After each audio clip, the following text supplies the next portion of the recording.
I thought about all the folks who could have been kept safer who won't be now, all of the risk that could have been removed that will exist. And I thought about the children in Uvalde and how we have not done enough to keep them and other children and other Americans in our country safe from gun violence, and that this is a step backwards. This is a sad day.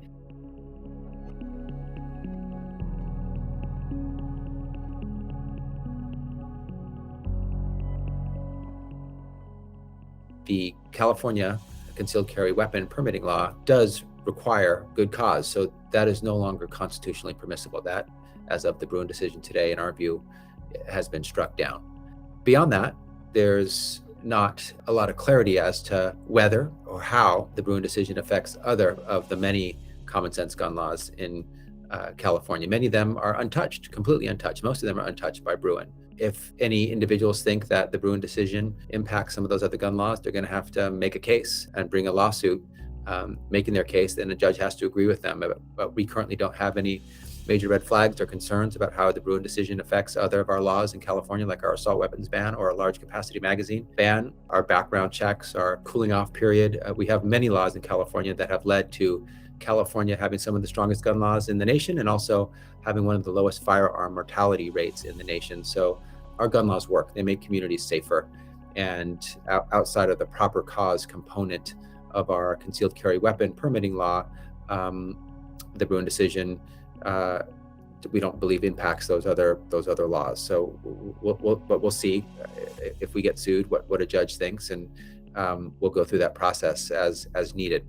I think another important part of the Bruin decision that's very, very important is that in addition to making it clear that a concealed carry weapon law in any state in the United States cannot have a proper cause or good cause component to it, it also reiterated the components that a concealed carry weapon permit law can have. First, it said you can require a permit for a concealed carry weapon. It's not constitutionally required that any individual at any time can possess a concealed weapon and possess it in any location they want at any time. That's not true. The court made clear that a concealed carry weapon law can have safety assessments to determine the dangerousness of the individual seeking to have a concealed weapon, things like mental health assessments, like background checks, like firearms training, like fingerprinting.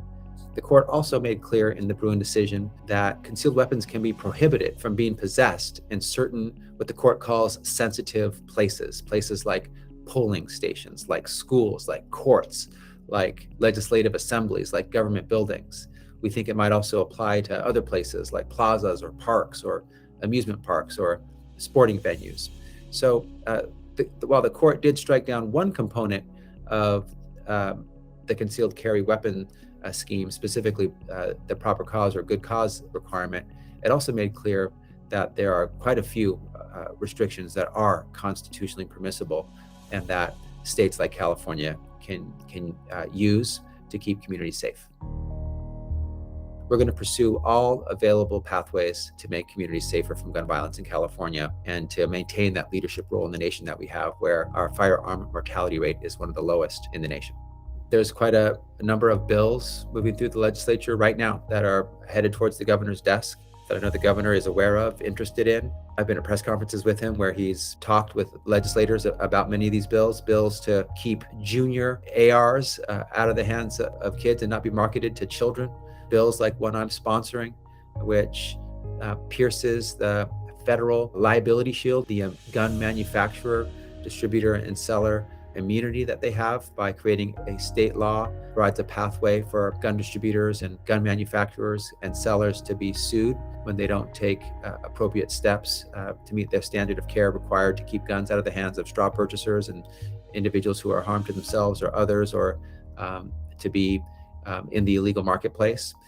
There's also a bill that's being presented for the governor's signature that the governor supports, that Senator Bob Hertzberg is authoring, which is modeled after SB 8 in Texas, but used in a constitutionally appropriate way, where there's a private right of action, where individuals can sue gun manufacturers, distributors, or sellers of high caliber weapons, ghost guns, or assault weapons that are already illegal and rendered illegal in a constitutional way.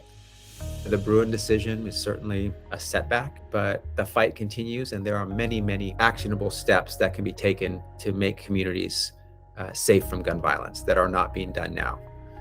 California, in my humble opinion, is a blueprint for the types of laws that are evidence-based, data-driven, effective, um, uh, save lives and make communities and neighborhoods safer. And many of those laws are not being implemented in many states throughout the country. They're not being implemented at the federal level. If they were, lives would be saved, thousands. It's undisputed. More lives would be saved if more states and the federal government did what California has done when it comes to gun violence and gun safety efforts and laws. So there is much we can do that the Bruin decision does not touch or impact that we haven't done yet. But if we had the will and if our elected leaders stepped up and got it done, could make communities safer.